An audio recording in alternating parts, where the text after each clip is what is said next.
Good to have as our special guest today, Brother James Johnson, who is the pastor of the Northstone Church in Pensacola. Brother James, how you doing? Oh, I'm doing great, Brother Robert. Thank you so much for having me. Hey, it is great having you here and also great having you on the radio. Brother James, Strength for Living. It is every day, Monday through Friday, 3 times daily.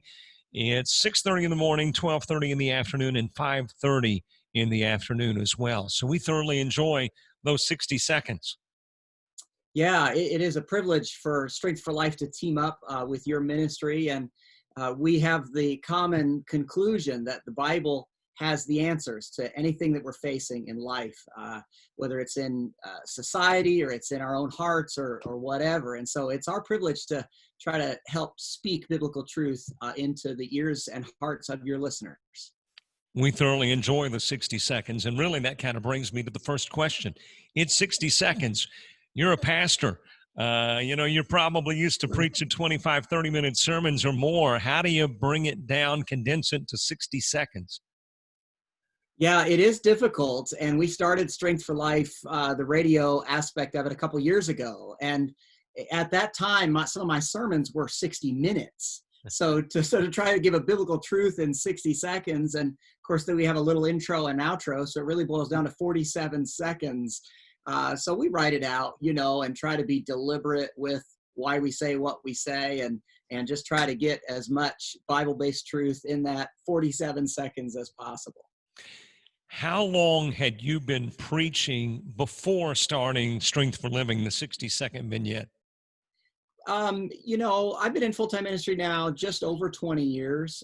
So I'm 40 years old. And so I started relatively young. Even while I was still getting theological training, I had an opportunity to serve the Lord in ministry at a rescue mission in Indianapolis. And I have a real heart for inner city folks. I grew up in the inner city of North Minneapolis, which, of course, in the news, Targets and other places right off of Lake Street and 26 that I went to when I was a kid. They've been set on fire, and all kinds of rioting and looting is taking place in my homeland, where I grew up. Mm-hmm. But yeah, I had an opportunity as a 20-year-old fella to serve at a rescue mission in Indianapolis. And so, yeah, I've been in ministry. I did that for 8 years, and I worked at a youth center in inner city Indianapolis. So because I grew up in the inner city, I really wanted to pour my life because Christian leaders poured their life into me as an inner city kid, and I wanted to do that for others and be a part of discipling others. So serving there in the inner city of Indianapolis, and then I got to pastor in Muncie, Indiana, Temple Baptist Church there. I was there 8 years as well. And now I've been in Pensacola just 4 years. And so there's something about this 8-year transition thing. I think our church family might be nervous when I'm in my 8th year here, but yeah, that's a little bit about my background there. So yeah, I was probably in ministry, to answer your question specific, probably 18 years or so before we started the vignette radio spots. Let me finish this thought, and then I want to go back to your upbringing and what's going on in parts of the country that you are very familiar with. But where this 60-second message is concerned, did it alter the way you presented your 60-minute message? Oh, it did. Yeah. And I don't typically do a 60-minute, but I have a time or two for sure. But, I really want to be pithy as much as possible. I want what I say to be well packaged so that it's more likely to fall on good ground, to use a Bible phrase. And so, I do work at that. Sometimes I might succeed at it. Sometimes I definitely don't succeed at it. But yeah, I want to be precise. I think that pleases the Lord as much as I can do that while communicating his truth. I want to nuance things well, but at the same time, I don't want to get over exaggerated in the nuance of it all. I don't want to in any way limit the Spirit's leading, in my heart and in the way things need to be communicated. So I have noticed that, and I don't know if it's an age factor or maybe it is your vocational or educational upbringing, but you are seemingly progressive from the media perspective. You are utilizing those media tools to reach others. Some do that, some don't, but maybe I'm stereotyping that it's typically the younger that does. But is that what has pushed you in that direction? Well, I like that you refer to me as younger, 40 years old. My children, I have teenage sons. They all think I'm an old man. I got some gray in my beard, so they give me a hard time. So I like that, to be considered young. But As far as utilizing media, I feel like we live in a unique um, generation in that we can amplify our voices. And I have a message that's bigger than me. And I want to try to utilize or steward well the things at my disposal to communicate that message. My heart's desire and prayer for Pensacola is that they might be saved. Paul said that about Israel. And so how can I get in front of the people of Pensacola? They're not all going to come sit in our church pews. And so I want to try to utilize, YouTube and radio and any kind of media venues that we can, because we want to communicate the good news of Jesus Christ. And if there's free venues or affordable within our budget venues to do that, hey, we're going to go for that, because we have some glad tidings that we want to communicate. Let's talk about Northstone, because Northstone hasn't been Northstone that long. Can you talk about the process of changing from Pine Forest Estates Baptist Church to Northstone, the logic behind it? Sure. Yes, sir. So this church is about 44 years old, and for the longest time, it was Pine Forest Estates Baptist Church, and that was connected to the neighborhood kind of right behind the church. But over the years, all these neighborhoods around our church, this is the northwest corner of Pensacola, so neighborhoods have sprung up all over. And so to have originally named the church in association with the neighborhood made sense back then. But now if you tell average people in Pensacola, oh, it's Pine Forest area, that doesn't mean anything to them. And so plus right down the road, within about a mile off of actually Pine Forest. See, our church is on 9 Mile Road, but it was called Pine Forest Estates. But off of actual Pine Forest Road, there's a Pine Forest Baptist Church, and we were Pine Forest Estates Baptist Church. So anyhow, when we'd have a notable speaker and a big day in, that church would get visitors, And so there was confusion there. And then Pine Forest Estates Baptist Church is 5 words. And so it's kind of a long name, and it was harder for people to, I think, engage with. So the church for a long time, even before my coming, had wanted to consider a name change based on those reasons I had mentioned. And so it was really their idea. When I got here, like I say, about 4 years ago, people were talking about it then. And so we put together a little committee, and people suggested 30 some different names. And so the committee prayed on and considered each name. And then they came down to just a couple, and we let the church vote, and the church overwhelmingly voted for Northstone Baptist Church. And we based the idea of stone on a couple passages in scripture there, that the stone was originally rejected, but that stone is Jesus. And the way to Jesus, the way to heaven is, because in scripture, at least twice, the word north is synonymous with heaven. So the way to north, the way to heaven is through the stone that is Jesus Christ. So we liked it. We're on the northwest corner of Pensacola, so a little bit of geographical reference and then some biblical significance.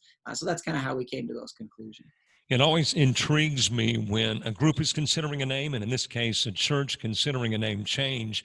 What were some of the other considerations, and they got left behind? So you say that we're down to a couple. So what was the one that got, finished second? Oh boy, that's a good question. It's been a couple of years now. I think Life Point was one that a lot of people really liked. And one of the hard things about changing your church name is, especially in the Bible Belt, is picking a name that's not already chosen. And so the obvious ones for Baptist churches like Faith Baptist or Grace Baptist or Calvary, all those are taken. And those are great names. They have good biblical significance. But so Life Point was something a lot of people liked. And the closest Life Point to us, I think, is about an hour away. So it was one that a lot of people really liked. So that was one that was the second place finisher, I think. And this came with little disgruntlement, because, typically with change, there's somebody that's like, man, I don't like this. Let's keep it as it is. But that was a pretty smooth transition. Yeah, relatively. You're right about how people don't like change. I mean, there were definitely some sit down, one-on-one, long conversations and lots of prayer. But it wasn't something that the new pastor was advocating for. Since it had already, had its origins in time previous to me. it wasn't that big of a deal for us. But there were a few people that said, no, let's, stick with what we're called. And we've always been called that. And so we just tried to lovingly lead. And first we start with conviction about it. The biblical significance is something we can have conviction over. And then we sought some consensus. And so we eventually got to consensus, and we were happy about that. So. I notice on the website the church is very active in bringing a variety of activities to the church. There's the Strength for Living Summit, I think you have, and obviously different things throughout the course of the year. Number one has I'm assuming the coronavirus has kind of put a kink in those plans, at least for the moment. And secondly, what are the future plans where seminar events are concerned? Well, we are about to start phase 2 of our reopen.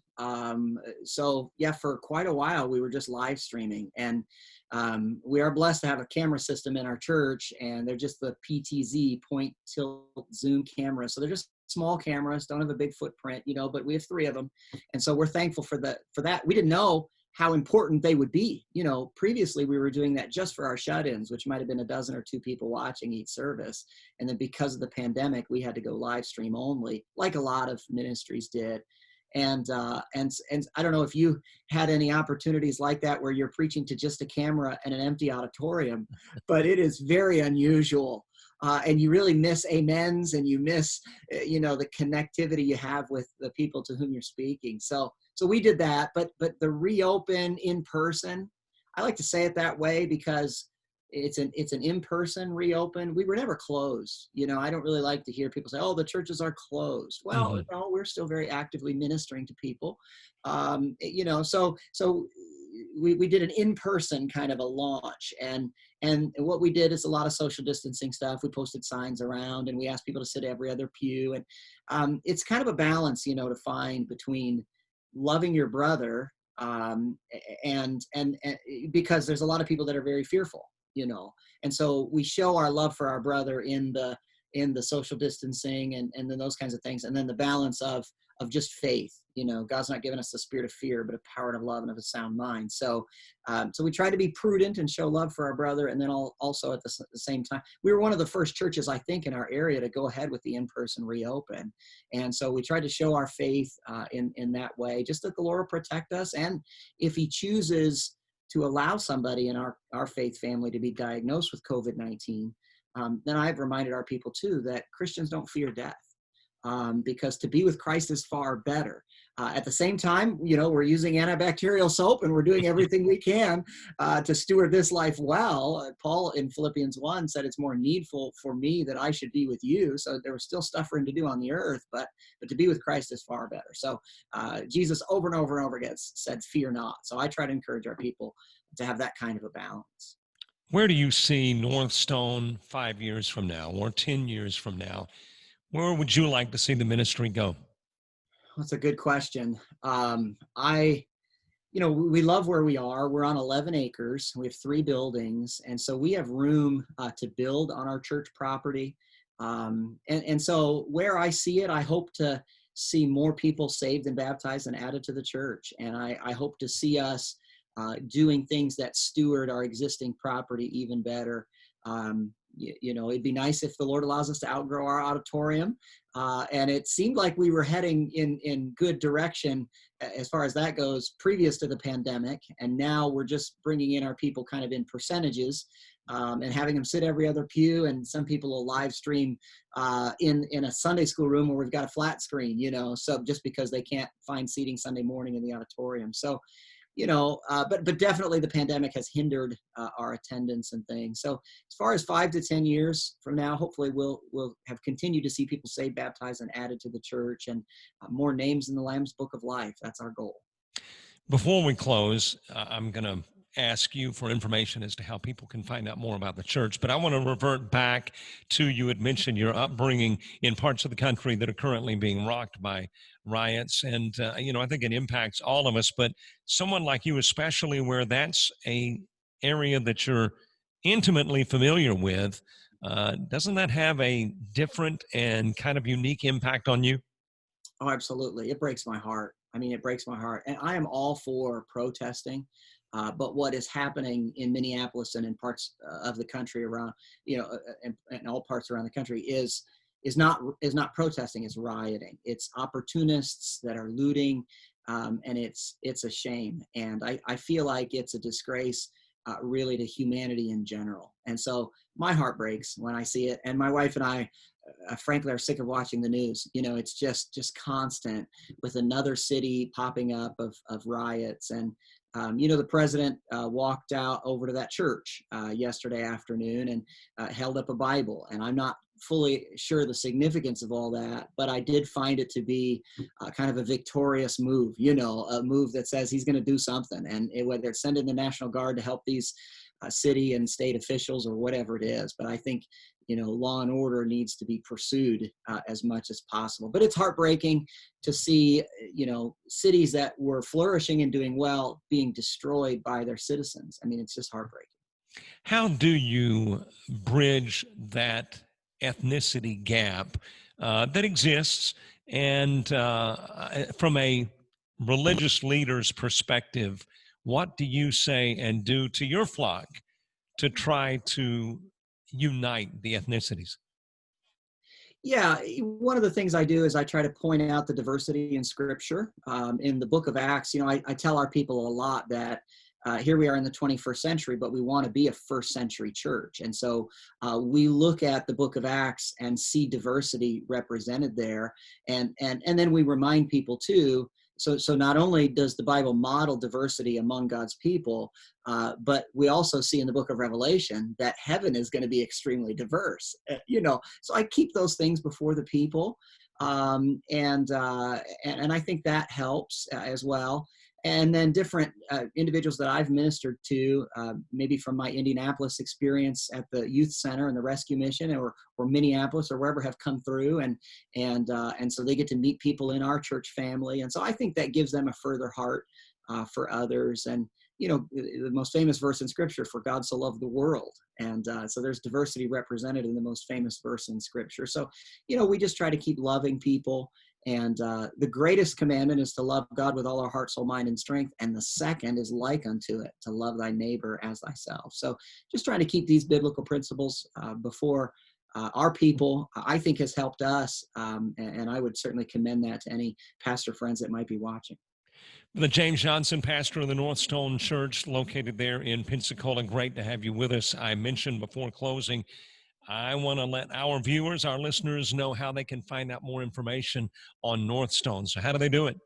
Yeah, they could check out our church website is northstonebaptist.org, or they could go to strengthforlife.church. And .church, is not a typical way to end a domain name, but the .com and all that other stuff was taken. Okay, so it's strengthforlife.church, and there is at the bottom a way people can subscribe to get daily devotionals, strengthening Strength for Life daily devotionals. Today's devotional is actually on how to handle trial. And as we look at what's going on in the world with the pandemic and the rioting and the looting, it's tons of trial. And then we know people have personal trials financially or relationally. So they're real, short, a minute or two devotions. But yeah, I would encourage anybody watching, if they want a daily devotional, you can get it emailed to you if you subscribe there at the bottom of strengthforlife.church. It has been great to have you with us, James Johnson, who is pastor of the Northstone Baptist Church there in Pensacola. Don't forget, Monday through Friday, 6:30, 12:30, and 5:30, an a.m. and a couple of p.m.s. It is Strength for Living here on 90.1 FM. Brother Johnson, thanks for sharing with us. Yes, sir. Brother Robert, thank you so much for having me.